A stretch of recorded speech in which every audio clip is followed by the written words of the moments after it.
Perkenalkan, nama saya Rahul Manfaat Pandra dari Fakultas Ilmu Sosial dan Ilmu Politik, Program Studi Ilmu Administrasi Negara.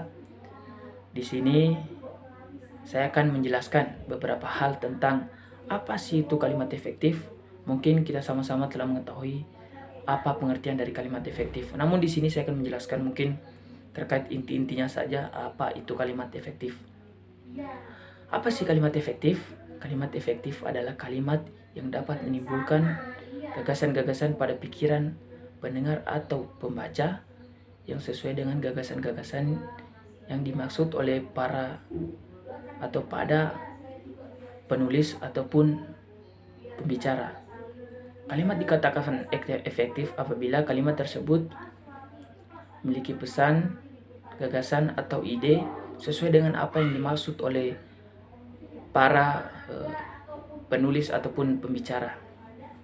Kalimat efektif juga terdiri atas kata-kata yang memiliki kata-kata SPOK atau subjek, predikat, objek, dan keterangan yang memiliki informasi atau gagasan yang sesuai dengan ide atau gagasan dari penulis atau pembicara. Kalimat efektif juga memiliki ciri-ciri, yaitu kurang lebih ada 8. Yang pertama adalah memiliki unsur penting atau pokok minimal unsur SP.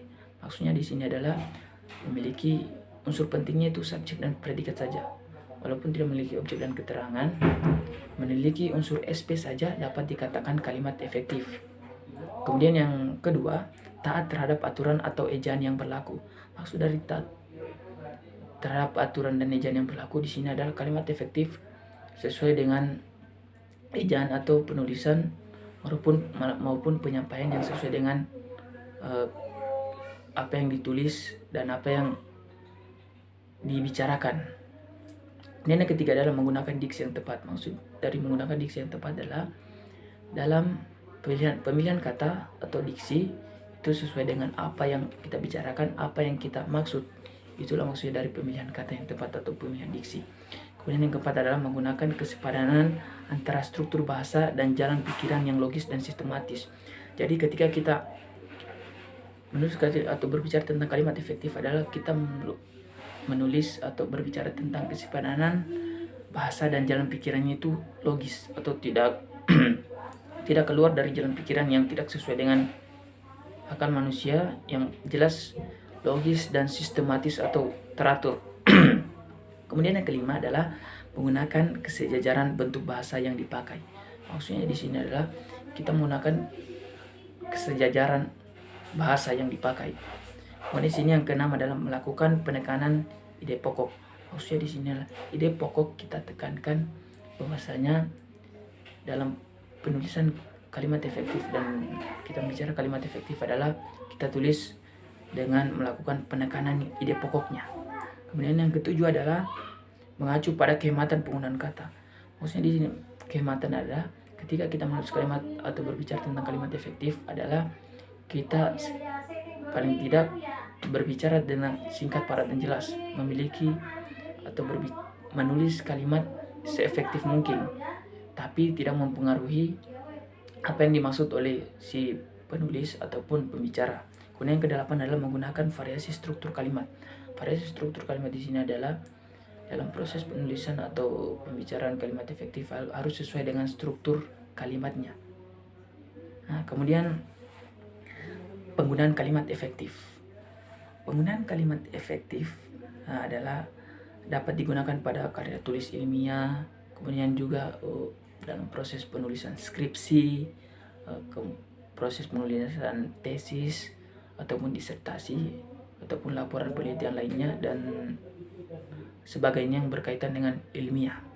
Kemudian kalimat efektif juga berbeda dengan kalimat yang dipakai oleh para sastrawan atau wartawan. Jadi kalimat efektif ini adalah kalimat yang berbeda dengan apa yang disampaikan oleh para sastrawan maupun para wartawan. Kemudian kalimat efektif paling tidak memiliki syarat-syarat kalimat efektif. Syarat-syarat kalimat efektif adalah memiliki yang pertama kelogisan. Logis ini maksudnya adalah memiliki kalimat aktif dan pasif yang jelas, memiliki subjek predikat yang jelas, memiliki kalimat-kalimat yang jelas dan sesuai dengan apa yang diinginkan oleh penulis ataupun pembicara. Kemudian yang kedua adalah kepararelan. Maksud dari kalimat efektif harus syaratnya harus paralel. Maksudnya dia itu harus sesuai atau sepadan. Misalnya kata benda ya kata benda, kata kerja ya kata kerja. Seperti contohnya sih, mungkin ketika benda ya benda saja kita berbicara. Nah, begitu maksudnya. Kemudian yang ketiga adalah ketegasan. Ketegasan di sini maksudnya adalah ketika kita menulis kalimat efektif harus tegas. Ketegasan itu disampaikan di awal. Misalnya contohnya, Presiden menegaskan bahwa kita harus hidup disiplin. Jadi ketegasannya ini disampaikan di awal kalimat. Kemudian dalam ketegasan ini juga harus sesuai dengan atau harus logis. Misalnya dari kecil ke besar. Misalnya kecil, sedang, besar. Contoh kalimatnya itu misalnya, penggambar sepak bola tidak hanya anak-anak, tetapi juga remaja, kemudian orang dewasa, bahkan kakek-kakek. Nah, kemudian yang keempat adalah kehematan. Maksud dari kehematan di sini adalah syarat kalimat efektif itu harus hemat. Namun hemat di sini tidak mengurangi atau tidak mempengaruhi informasi yang disampaikan. Kemudian yang kelima adalah ketepatan. Ketepatan di sini adalah dalam proses penulisan kalimat efektif harus tepat. Pilihan kata kita itu harus jelas dan tepat atau tidak mengada-ngada. Tepat dalam kita proses menulis kalimat efektif tersebut. Kemudian yang keenam adalah kecermatan. Maksud dari kecermatan di sini adalah dalam proses penulisan kalimat efektif harus cermat. Kalimat cermat tersebut maksudnya tidak ambigu, tidak kita memiliki dalam proses penulisan tidak memiliki arti yang luas lah. Maksudnya artinya itu satu, tidak ambigu, tidak mengakibatkan kita pikirannya ganda. Kemudian ketujuh adalah kepaduan. Maksud dari kepaduan adalah kalimatnya itu harus padu. Misalnya kata kerja ya kata kerja, atau harus sesuai paralel. Kata benda ya kata benda, kata sifat ya kata sifat. Kemudian yang kedelapan adalah kesejajaran. Maksud dari sini kesejajaran adalah dalam proses penulisan kalimat efektif kita tuh harus kalimat-kalimat yang dipilih harus sejajar. Misalnya kata bendanya harus sesuai, kemudian kalimat majemuknya harus sesuai, apa yang kita bicarakan harus sesuai dengan kata-katanya. Misalnya nih contoh kalimatnya itu adalah misalnya petugas maskapai tidak bertanggung jawab atas kehilangan barang, busuknya makanan, dan kehilangan dompet atau koper di dalam pesawat. Nah, itu harus sesuai atau kesejajaran kalimatnya. Kemudian yang kesembilan adalah keharmonisan.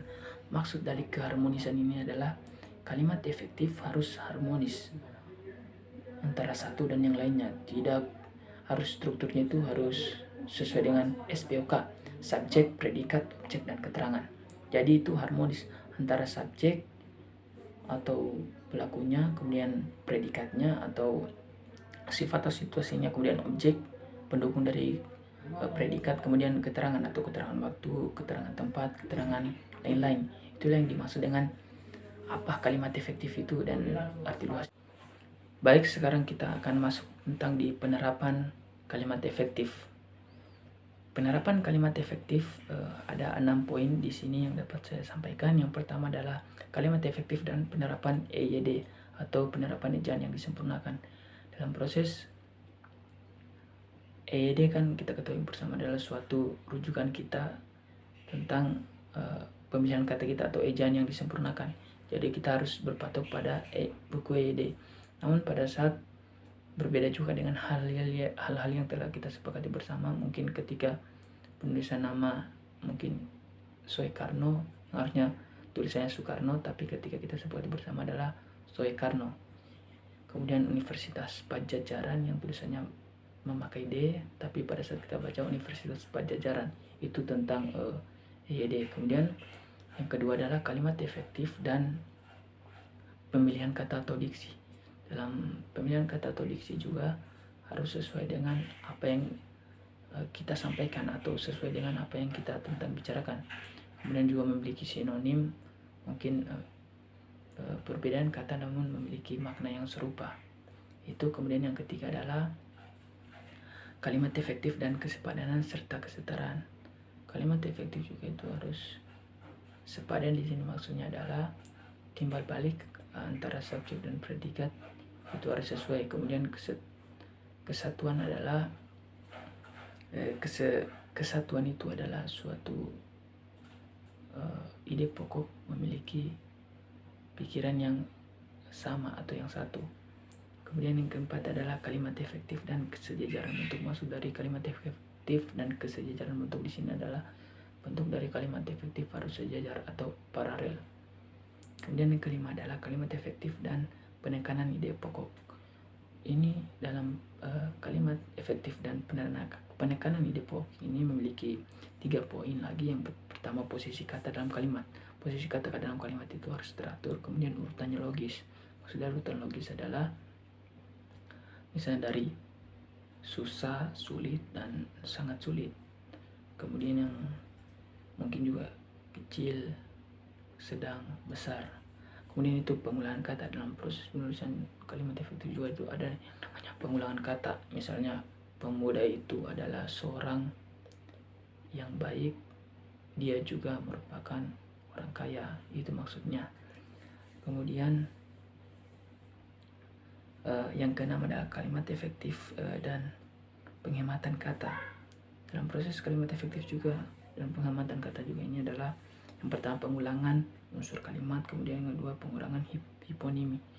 Dalam proses penghematan kata juga ini namun tidak mengurangi arti dari apa yang ingin disampaikan atau informasi apa yang disampaikan. Kemudian kalimat efektif dan variasi struktur. Ini memiliki 3 poin juga. Yang pertama penempatan unsur struktur kalimat, kemudian pemilihan jenis kalimat, dan yang ketiga pemilihan bentuk aktif dan pasif. Jadi dalam proses kalimat efektif dan variasi struktur ini harus sesuai dengan struktur yang telah disepakati bersama atau yang telah sesuai dengan variasi struktur yang disepakati. Mungkin itu yang dapat saya jelaskan tentang apa itu kalimat efektif, ciri-cirinya, kemudian penggunaannya, syarat-syarat, dan sampai di penerapannya. Lebih dan kurangnya mohon dimaafkan. Terus bersemangat, terus kita belajar. Terima kasih. Wassalamualaikum warahmatullahi wabarakatuh.